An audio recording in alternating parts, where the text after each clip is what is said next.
Welcome to the EQI Leadership Report Debrief Webinar with myself, David Corey, and my colleague, Mr. Kim Cairns. We're going to demonstrate to you what a leadership report debrief sounds like. Now, for those of you who aren't aware, the EQI is a measure of the skills related to emotional intelligence. It's called the Emotional Quotient Inventory, the EQI, published by the publishing company Multi Health Systems. The original EQI was published in 1997. An updated version, the one that you see here, the 2.0, was released in 2011, with the leadership report being released at the start of 2013. We're very excited to have the leadership report with its relationship between EQ scores and a wonderful model of transformational leadership. It's a wonderful way to speak with managers about the transformation from manager to leader. As you know, most people become managers because of their technical skills, and then we expect that they have the various skills of leadership, which of course is in some cases an unreasonable expectation that they will be proficient in the many aspects of contemporary 21st century leadership, which is all about including people, participatory leadership, collaborative leadership, etc. So we're going to look at a foundational set of skills. Kim is going to play the role of Vern for this demonstration this morning. We are going to demonstrate about a half hour of the debrief conversation, and then we're going to take your questions. So what I'd like you to do, as we're going through, I'd like you to type your questions into the chat box. We won't take them at the time unless there's some issue that really needs to be addressed. We will take them at the end of our demonstration debrief together. All right, so let me set the scene for you a little bit here. Vern has taken the EQI as part of a leadership program in his organization, and this is our first meeting. We don't know each other. We only know that Vern has gone online and done this, has responded to the items that make up the EQI, and he's here to see his results for the first time. We generally send out the results just shortly before the debrief session. We don't want people to have a lot of lead time before we actually process that information with them. And the reason for that is that we find in our experience that people can come to incorrect conclusions about themselves based on what they've read. So they pick up the report, they take a look at it, they focus in and are drawn to the lower scores, feeling that they're not really sure what this means for them or about them, and there's some anxiety there. And we really don't want to put people in positions where they have concerns or they have anxiety about those lower scores, and that's why we send out the report just prior to the debrief session. So in Vern's case, we've sent it out 15 minutes prior to the telephone call, and he's had a chance to print it out or to have it up on his screen for our conversation together. So that's just a little bit of background and lead up to this. Again, we'll take all of your questions following our 30-minute demonstration. And so please use the chat box there and type those in.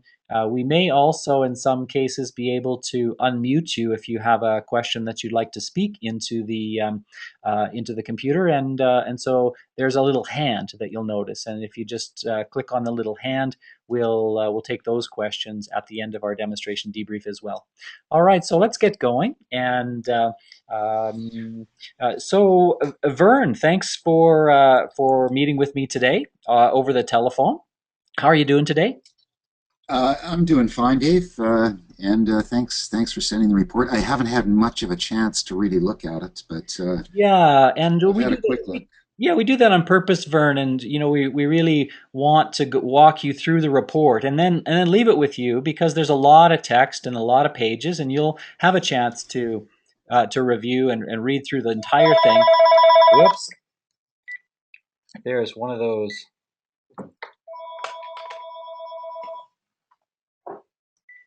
Sorry about that. That's okay. All right, so those telephone calls should go away and leave us alone.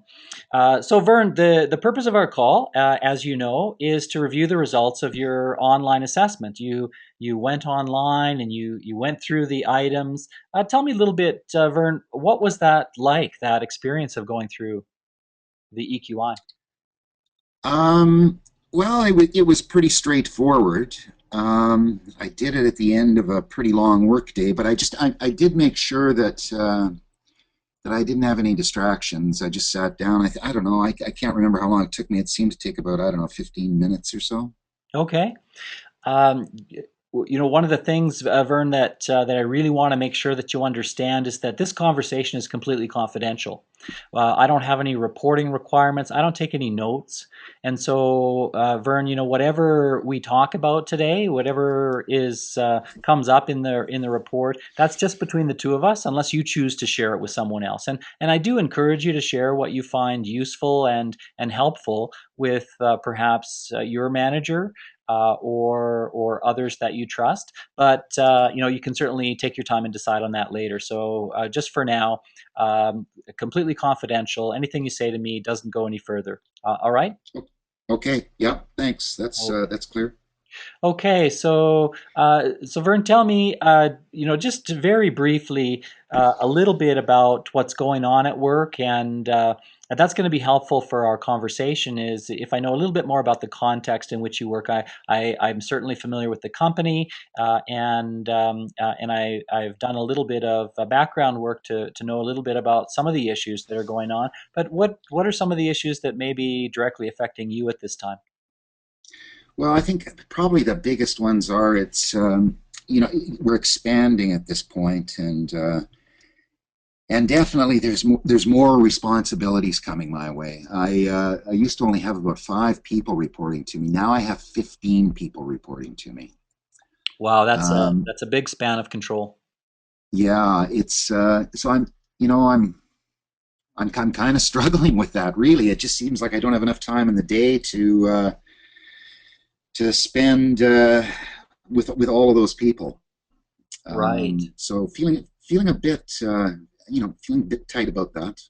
Um, Okay. and of course, with that, it seems like I have more work myself that I need to do every day too, with that expansion of responsibilities.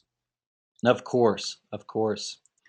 Okay, so that's helpful. Thank you for that. Now, what I'd like to do is to just go into the report and take a look and see what's there, and just have a bit of a conversation with you about what you think it means for you, and what I like to do is I like to take a look at some of your strengths and some of the areas that you appear to do fairly well in, and talk a little bit about those, and then take a look at some of the other areas that maybe there's some opportunity for development there. And if you were to choose to focus on those in our future coaching sessions, that maybe you can address some of the challenges that you're facing currently in your job. How does that sound to you? Is that kind of what you were expecting today? Yeah, I think that sounds okay. I mean, I was a bit dismayed at how low my scores are.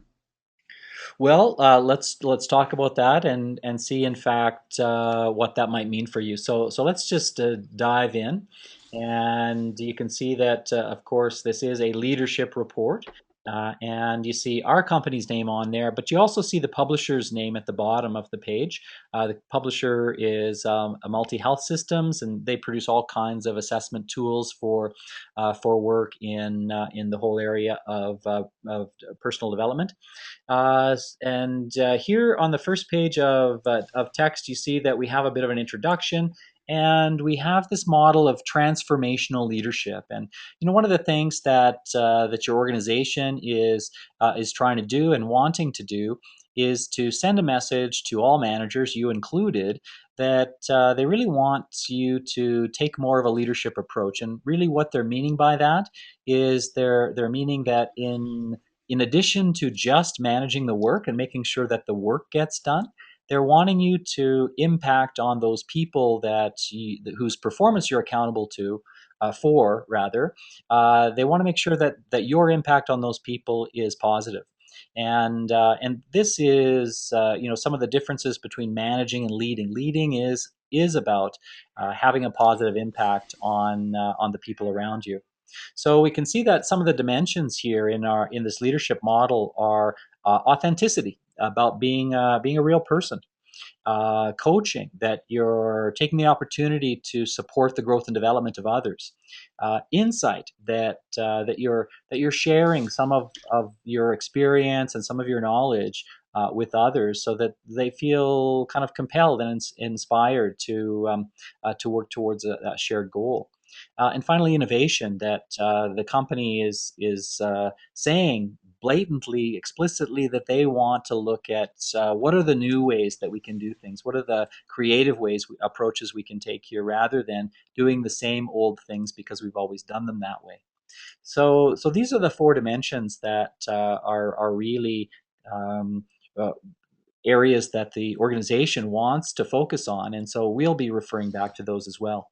Now, one of the interesting things about this particular report is that not only have you been compared with 4,000 people from throughout North America, but you've also been compared with 220 leaders who took the same assessment, and who took another assessment that measured their expertise in these four areas of transformational leadership. And what's been produced is a gold bar, which is kind of like a target area to shoot for with these scores. And so we've got the population scores, and we've got the leader scores, and the leaders score higher than the general population. So you will not only find out where you score in relation to the general population, but also with the top 50% of these leaders. So it just raises the bar a bit on the scores. And whether you think that's a good thing or a bad thing, it's neither here nor there. It's what that means for you, and we'll talk more about that when we get to your actual score. So we're looking for scores within that leadership bar.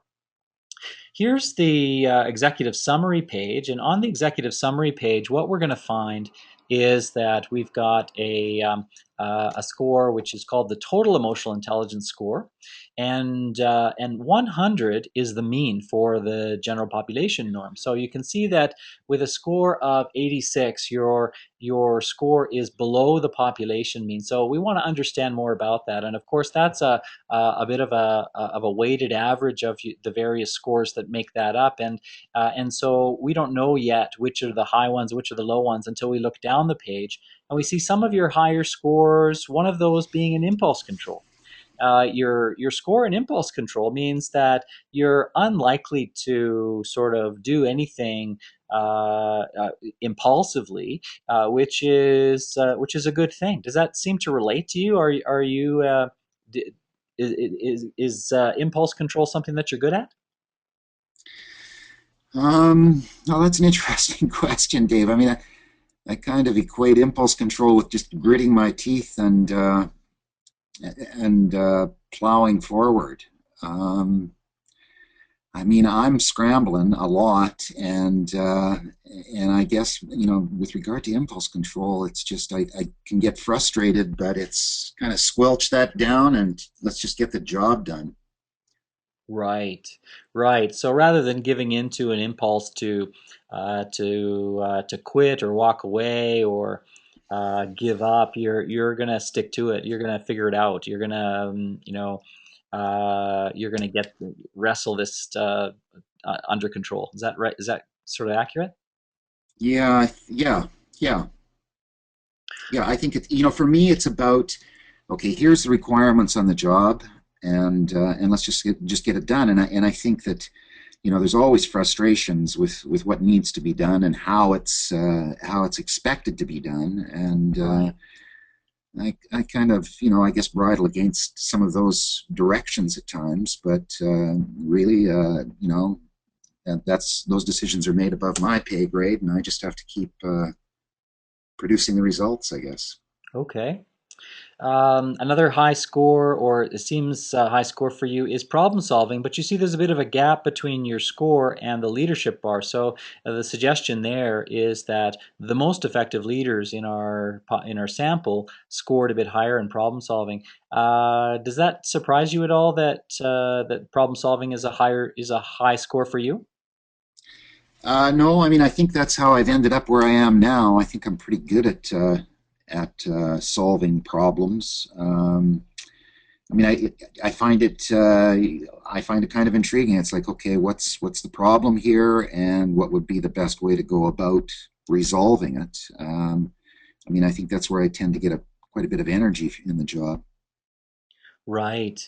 And so, yeah, we might take a look at, if you were to improve in that area of problem solving, what might be some of the areas to look at. We can certainly take a look at that.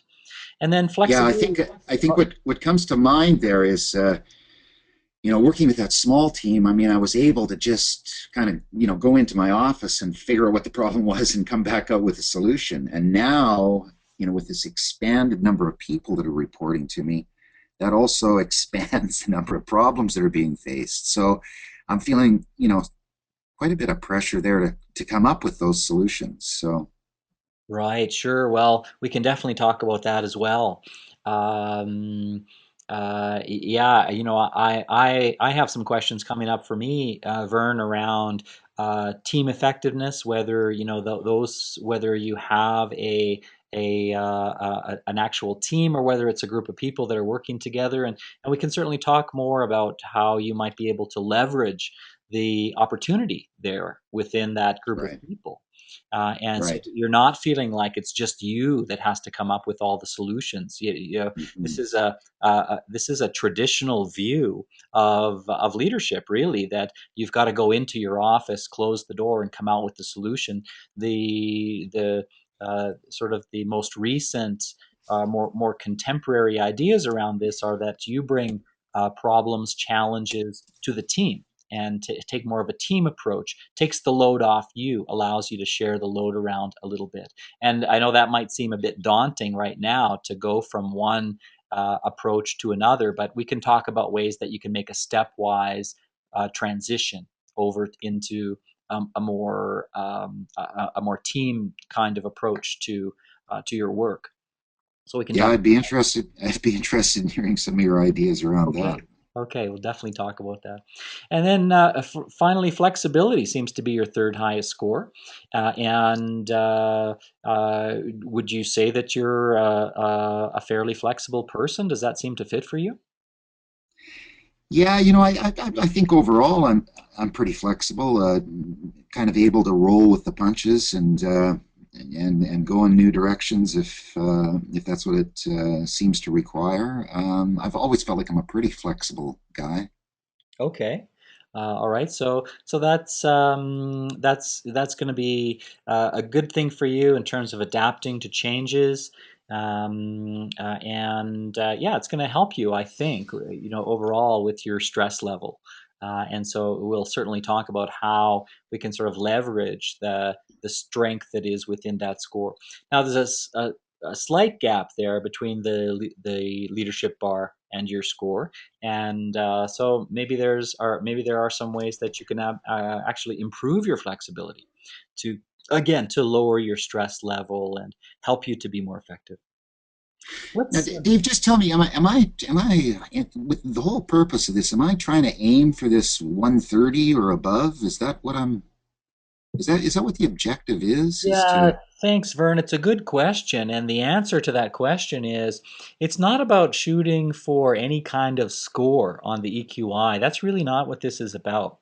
This is about this is a bit of a diagnostic. This is really about trying to find out what's going on and helping you to develop a greater awareness of how these skills and competencies can affect your effectiveness and your ability to achieve the kind of success that you're looking for, to achieve your goals. So really, it's not about what score you have in problem solving or flexibility. It's about talking about ways that that we can improve your ability to solve problems and perhaps improve your flexibility so that you can do what you need to do in a better way.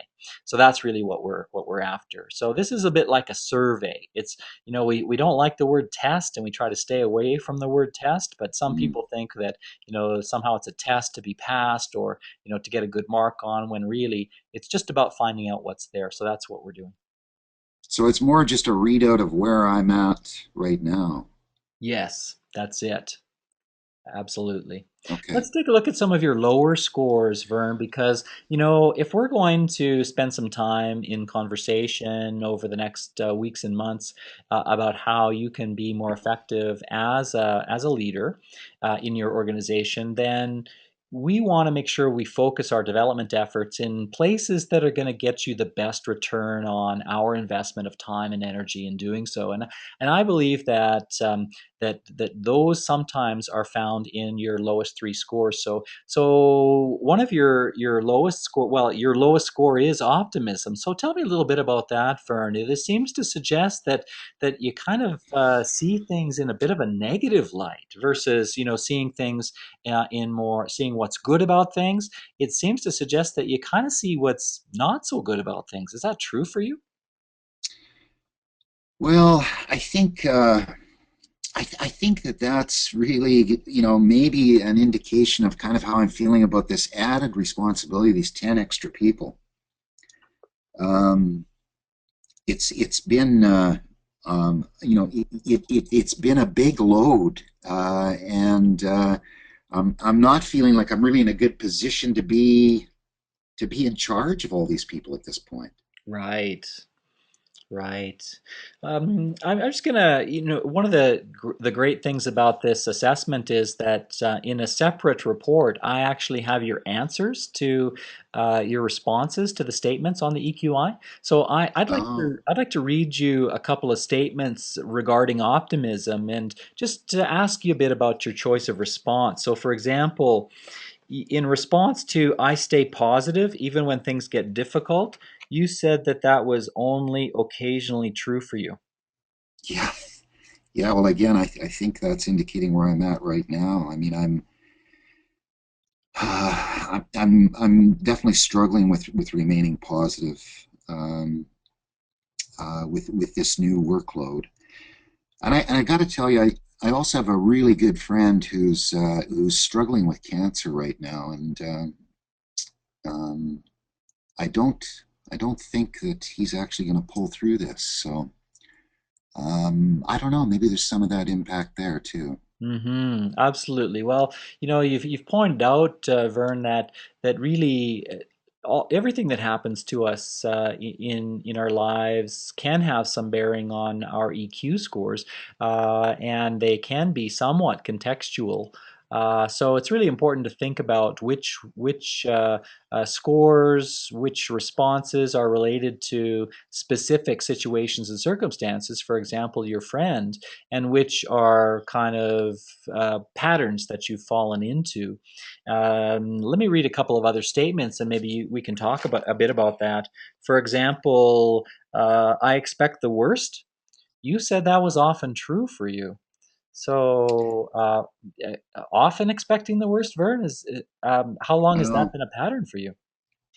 I guess again in this last few months, I mean, hearing about Ian and the cancer and getting these new people, put under my supervision.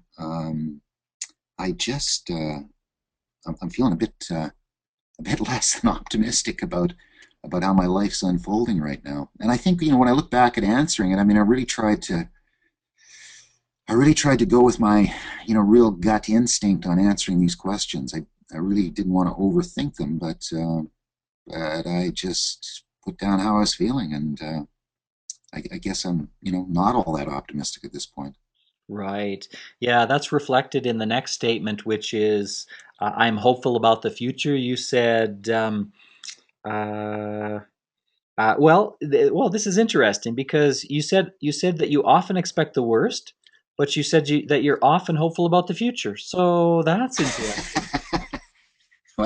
Well, and maybe that's some of my. I mean, I'm chuckling a bit here because I think that overall, one of my operating principles has been okay. No matter what's going on, it can get better. Um, I guess just at this stretch of time, that part of it doesn't always come through in every minute of every day. Right, right. Yeah, so here are some of the ones that gave you a bit of a lower score here. I expect things to turn out all right despite setbacks from time to time. You said that was only occasionally true for you. So Mm-hmm. that's not very often that you expect things to turn out all right. No, no. I mean, I'm as you're reading the questions and my responses, I'm kind of sticking with those answers still at this point today. Mhm. So, And here's another statement. I have a positive outlook. You said that that was only sometimes true for you. So I'm getting a bit of a picture here, Vern, that it seems to me that that you're a little bit mixed on your view of situations, circumstances, people, and it could be that that this chronic illness of your friend might also be affecting that somewhat. well, I think I mean, I've always. I mean, my father used to say to me, it doesn't matter about your silly feelings. These jobs just need to get done. And uh, and I think that for me, no matter what's swirling around inside, for me, I really feel like I just have to push down on that and put a bit of a smile on my face and say, we can solve this. But I guess at this point, I don't have that kind of rock solid foundation that I really believe that's the case. Right. Yeah, and I guess if we were to talk about what's the point is that again, we want to move you from being the manager that you are, the technically competent person who really knows the business, to someone who is impacting positively on those members of your team. And can you see the difference between someone who is not very optimistic and someone who is optimistic in terms of impact on others? Well, yeah, I mean, I think I have an understanding of that. I mean, I played a lot of sports when still keep playing sports now, and I mean, you're in games, you can be in a hockey game, and we're down. I mean, the whole idea is to get back out there and put some pucks in the net. So, I mean, I'm used to being in those kind of situations. I guess it's a bit more straightforward on the rink though than it is in my life right now. I mean, I've got Right. a lot of these younger people that are working for me really approach the workplace entirely differently than I do. Well, it's Um, it's a great analogy actually, Vern, because if you think about those games and you think about how you view the outcome. If you're again going back to one of your responses that you often expect the worst. If you expect to lose the game, do you think that's going to affect your playing ability? yeah, no, I mean, and that's what I'm saying by you just get back out on that ice and skate harder and pass better and shoot better, right? And that makes sense in that context. I guess I'm having trouble kind of applying that approach on the job. Right. Yeah. Yeah, and to be sure, you've been presented with some challenging circumstances. You know, a lot of changes in the organization, changes to your role, and these are challenging. It's about finding ways of viewing those as opportunities for you, right? And Hmm. that's hard Hmm. sometimes. Absolutely. Yeah. Yeah. Let's uh, let's move to your second lowest score, which is an emotional expression.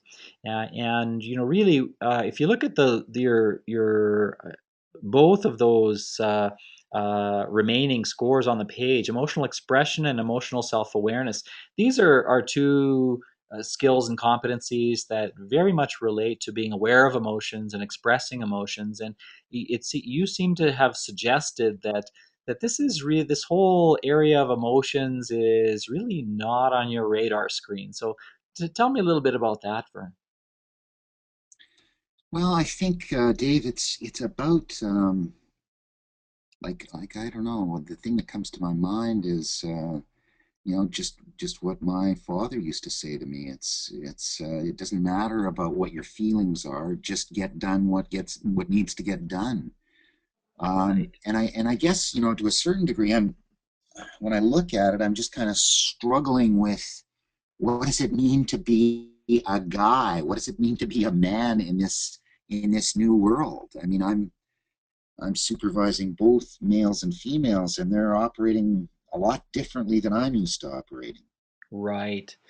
Yeah, and we also have this additional factor of the generations, and so we've got yeah, yourself, clearly in the generation of the baby boomer. You've got you're clearly in a different phase of life than these younger people who are coming into the workplace now, and there are some very different perspectives and some very different expectations and some very different needs there. And so it's going to be really important for you, the leader, to sort of take this into account, right? It's like how do you adapt and modify your approach to adapt to them so that you can have effective working relationships with those people. And you've got some very good questions going on. What does it mean to be a man, right? In this 21st century, it's very different than the man of the 80s, and when we were young. And so, what are the changes? What are the modifications? What are the adaptations? And one of those adaptations, I can tell you, Vern, from my experience in working with people in these areas, um, is that we as a species of human beings are becoming more aware and more expressive. So we're becoming more aware of our emotions and we're expressing more of our emotions. And those younger generations, you can be sure, want more of a relationship with you, their boss.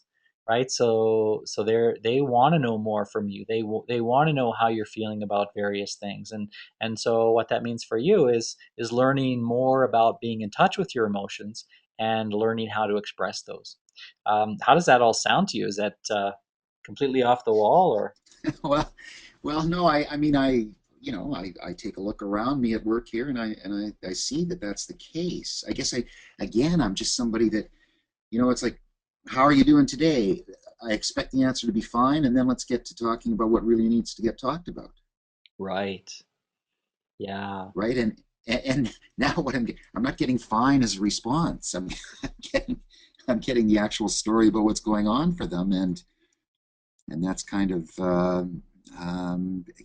it's hard for me to handle. I don't know where to go with that really. Right. And I think maybe what they're telling you, Vern, is that they have a need to tell that story, right? Yeah, and and and interesting. and you as the leader, they're what they're wanting is they're wanting you to create that opportunity for them to tell their story. And so maybe it is about, and I hear you, Vern, saying that you've got this quite a bit expanded span of control, which is difficult. And but one of the things that for you as a leader is to create that space.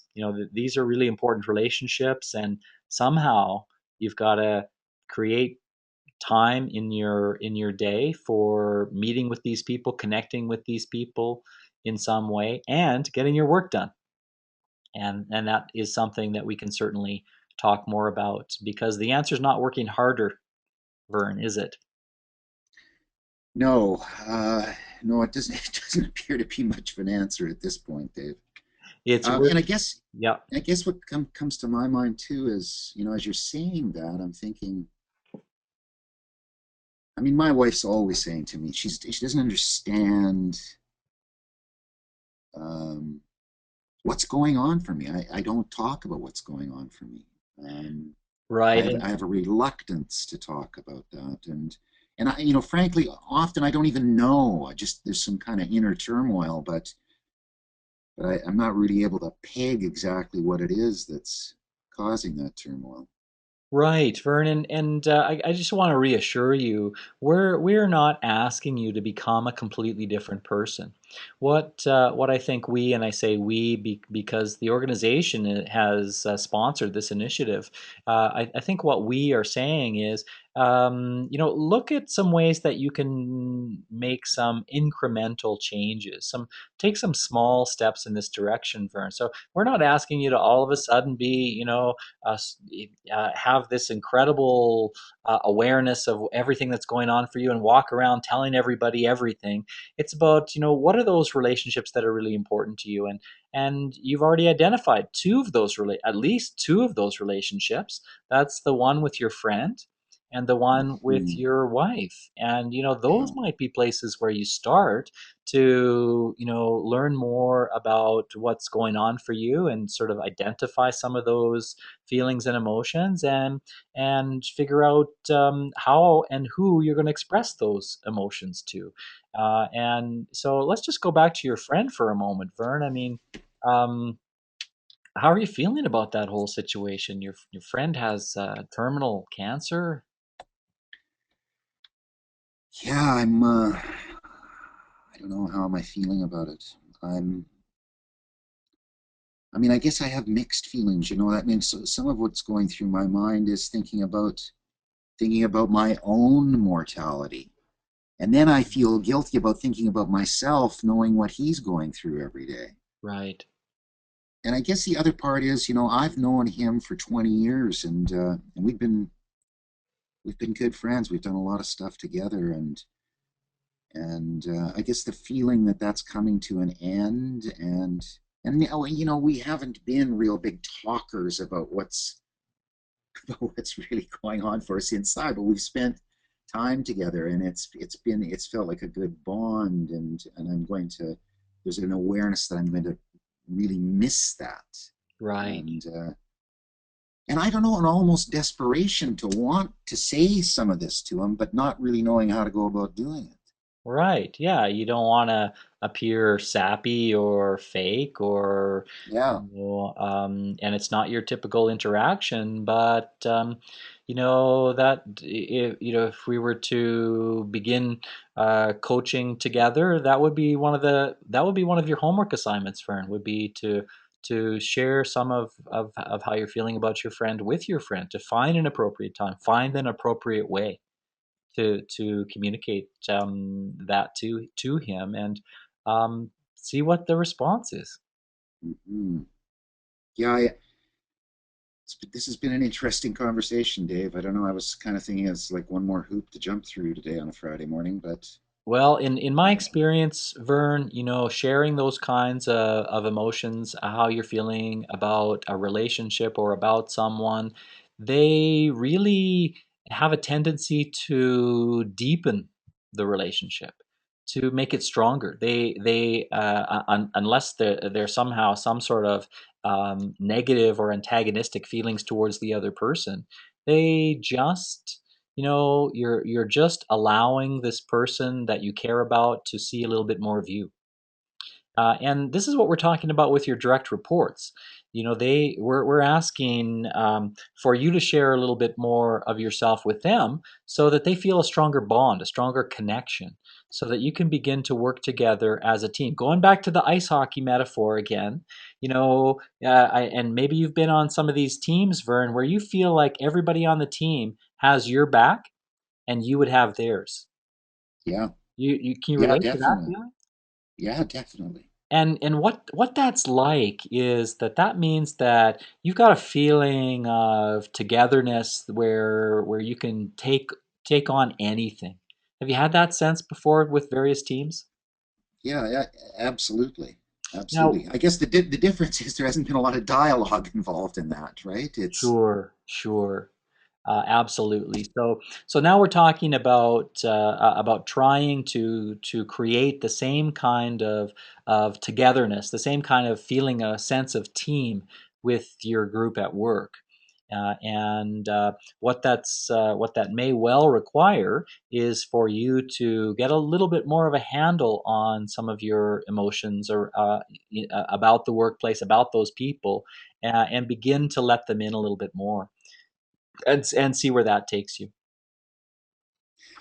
So that's yeah, you're talking about a whole different way of leading than what I've been used to and what I'm presently doing. Um, I think I'm going to need some. I think I'm going to need some tips from you on how to go about doing that. Well, we can certainly talk about that. Now, let me show you a little bit more about what's in the report, Vern. So, on this third page here, we've got the model that we use with this concept of emotional intelligence, and again, there's that word emotion. That really gives life the kind of richness that life can have. Is if we didn't have any feelings, we'd be like Mr. Spock on Star Trek. We'd be simply going through the technical aspects of our various day, and it would have far less meaning because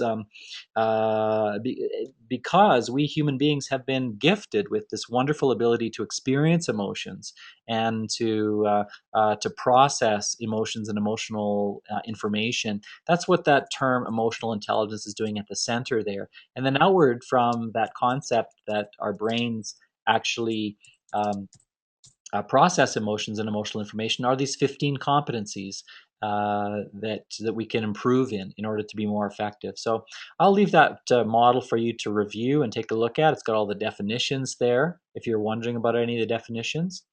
And then I just want to refer you to this overall page here, which gives all of your scores in all the 15 areas, and also your scores in each of the 5, what we call composite areas, which are simply categories. And so we see some of those. We see the longer bars are your higher scores, which we've already talked about. You've also got some fairly good scores in self-regard. You regard yourself in a fairly healthy. Seems to suggest that you regard yourself in a healthy way. In any case, does that seem true for you? That Yeah, I mean, I think overall, I think overall, I feel pretty good about myself. Like I say, I mean, I'm talking about some struggles right now, but overall, I feel pretty good about myself. And I think, maybe I'm getting better at starting to identify some of the areas that I could improve on too. So, and I think there's more of an interest at this point, given what's going on. So, right? And Vern, I didn't ask you what you wanted out of this session off the top, which is a normal question that I usually ask of people.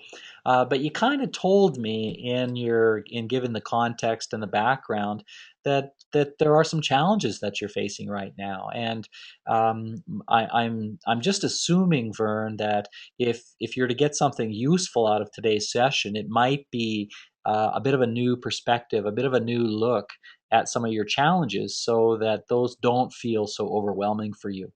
Would that be worthwhile if we ended our session with you feeling like some of the challenges that you're facing aren't totally overwhelming and that there may be some things that you can do about that to give you a bit of hope?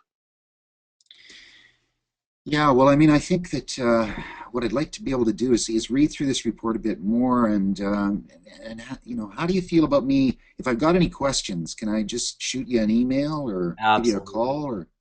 Absolutely. That would be great. Yeah. So we're kind of running out of time now, Vern, and I would definitely like to pick up on this conversation again, and again, in summary, if I were to try to summarize our conversation together, just like to point out that you've got some strengths that are going to serve you well as we move forward, Vern, and you've got some areas that we can absolutely talk about and work on, and you can improve in if you choose to do so. And by choosing to do so, you can become the kind of leader that you want to be, the person who has more of of a connection with your team, and who is able to accomplish work and complete the tasks that are required of you in a smarter way. So, when I said to you, Vern, the answer is not working harder, the answer is actually working smarter, and I believe that we can find ways together for you to do that, and for your work to not feel so burdensome and so overwhelming. Okay, Well, that would so that would be tremendous. Thanks. excellent. And just one final point, Vern, is when you after we leave, we depart from each other. That if you feel like there's anything you want to talk about, shoot me an email. Let me know if you have any questions or concerns. You've got my contact information. So Great. Thanks we'll a lot, Dave. we'll pick it up and talk next time. Okay, Okay. thanks. Thanks for playing the role of Vern, Kim. And so what I'd like to do right now is to take your questions. We've got 15 minutes to the top of the hour. Take your questions and just let you know that this is simply one way of approaching this. Everyone is going to have a different method, a different style, a different set of choices when choosing to approach a debrief like this, and you're going to find your own unique style and way of doing this that really fits for you. But any questions that you might have, please feel free to jot those down, and we'll take a look at those. I don't see any hands up at the moment, but in terms of questions, um, one question is what is the difference between the leadership report and other reports out there? And the answer to that question is that there are really just at this moment for the 2.0 version of the EQI, there's really just two versions of reports, and that is the workplace report, which places EQ results in a general workplace format, and and and then the leadership report, which places EQ results in reference to this model of leadership, this transformational model of leadership, and has the gold bars on the pages, and also in the text. It really is all about leadership. So if your purpose is leadership development, my recommendation, and we have totally switched to this report, is use the leadership report. It's fantastic for that purpose. And just a quick mention, Dave, the other report is the EQI 362. So Thanks, Kim. Yeah, so we've got the self-report versions, though, and that's the workplace report and leadership report, and then we have absolutely the multi-rater version is the EQ 360, which is a fantastic assessment if you can have the opportunity to use it. We use it with senior people in organizations. It requires a little bit more work up front, and so you need raters, of course, various rater groups, and everybody takes the assessment based on one individual, and then we compare all of those different perspectives, which is a fantastic conversation.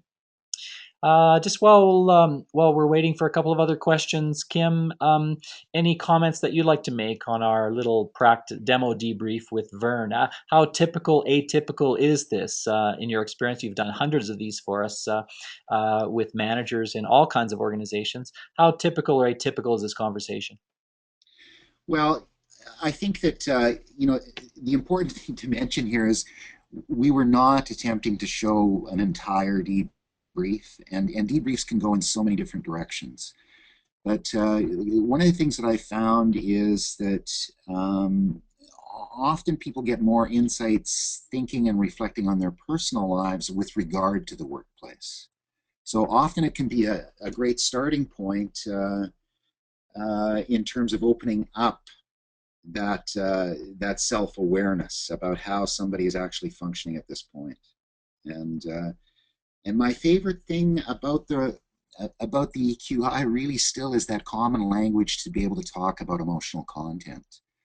I mean, Vern, I think, is a good example of somebody that has grown up not being able to articulate what's going on emotionally for him. And so the beauty of this is actually giving him the language to be able to identify what's happening and what's going on, and some hope of how he can develop those skills. Here's a question, Kim. And the question is, how typical is it to talk about personal issues in a leadership development program that takes place in the workplace? Well, amazingly enough, I find it to be quite common that people start to open up and want to talk about what's going on in their entire life. Very rarely do I come across people who just want to stick on a kind of a compartmentalized path. Absolutely, I would concur, Kim, and really the EQI really provides lots of opportunities to do that. And as we all know, your one's personal life absolutely affects your professional life, and so this is an opportunity to be able to talk a little bit about that. Whereas people may not have other places to discuss. How their personal lives may be either interfering or enhancing their workplace performance. Here's another question, Kim. Uh, um, isn't some of this conversation therapy? What would you say to that? No, I don't view it as therapy at all. I think that there's a yearning on the part of a lot of people to be able to talk about what is really going on in their lives, Right. and to have a safe, confidential forum within which to do that. Um, Yeah, and and I would say in answer to that question, while it may not be therapy, it is therapeutic. So people are going to feel better about having someone to talk to about these things, and I guess it's really important for us as coaches that we know when a conversation or when a client may be better served by someone who is a therapist or is a counselor.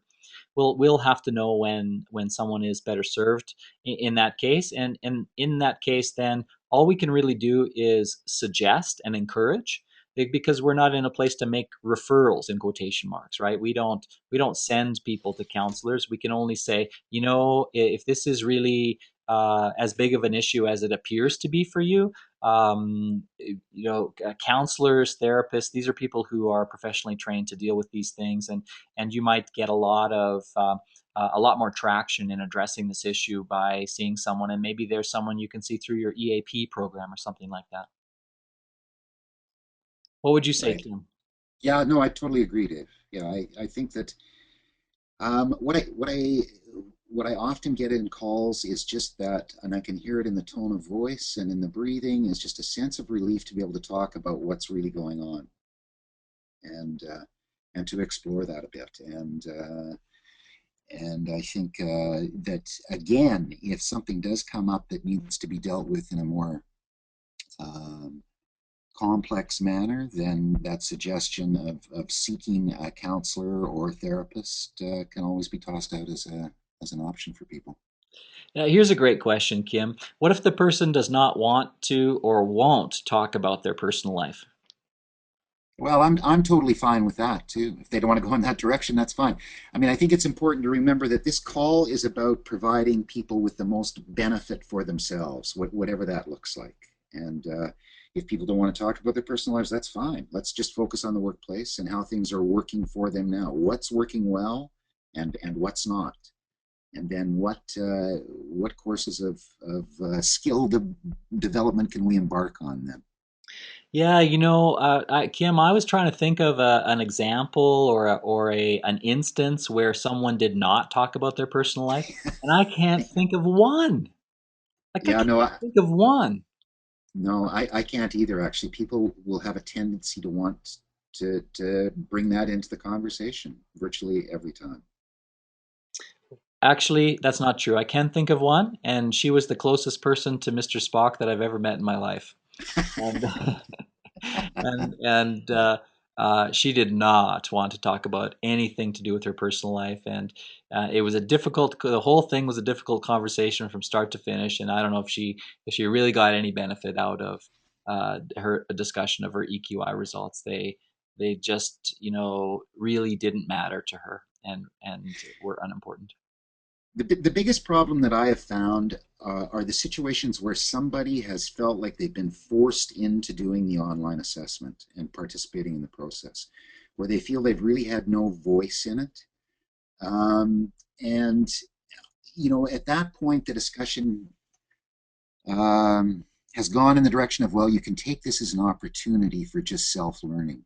Um, and there have been a few people that have just rejected the notion entirely, just don't want to have anything to do with it. But that hasn't had so much to do with their personal lives. It's just the whole concept of feeling coerced into doing the assessment and going through the process. Here's another great question, Kim. The question is, I've done some research on PD programs across Canada. Emotional intelligence is consistently available. That's good to know.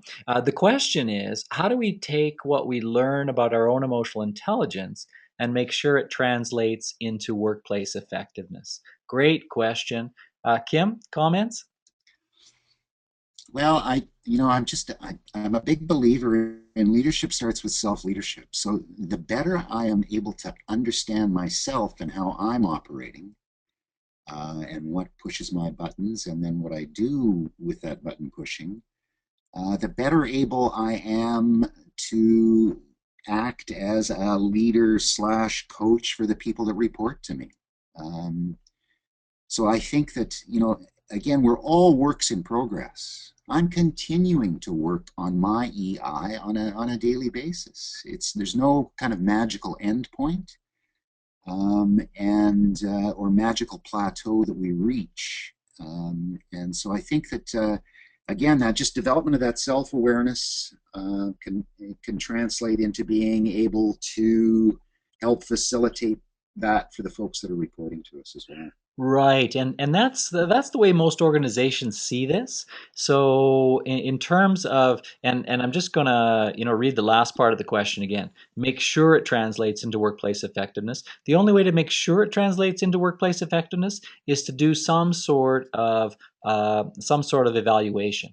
So this means that we use one of the evaluation models out there. That if you look at Kirkpatrick or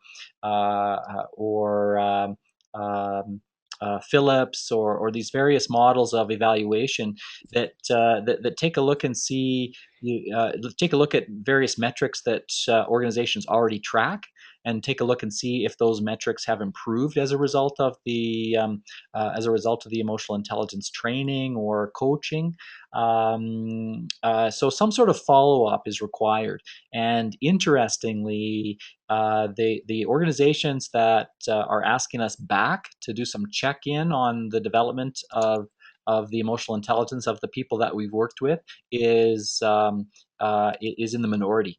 Most organizations, we go in, we do our coaching, training, assessment work there, and then we move on. And people are really quite pleased with the work that we've done, and just feel that it's made an impact or going to make an impact.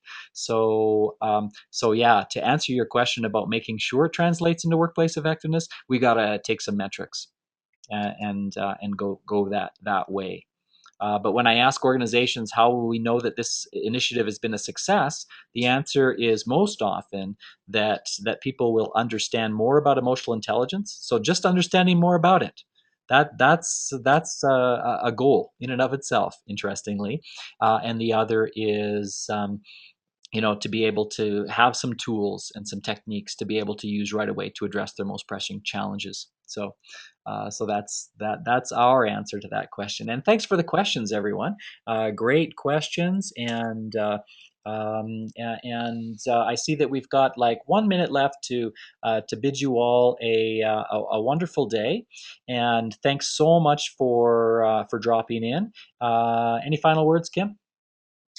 No, just thanks to everybody for attending today. And if you do have any questions or thoughts, by all means, shoot us an email, get in touch with us, and go take a look at our website for future upcoming courses. And Absolutely.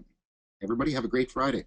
eitrainingcompany.com. I'm David Corey with the Emotional Intelligence Training Company, and we've been speaking with Kim Cairns, also of the Emotional Intelligence Training Company, and we'd love to help you out with any questions, concerns that you may have about anything to do with emotional intelligence assessment, training, or coaching. And I'm going to take this opportunity to say goodbye to all of you and join us for future webinars. We're always going to be thinking about different approaches, different ways to have these webinars and to share knowledge and information with you. All right, take care, everybody. Bye for now.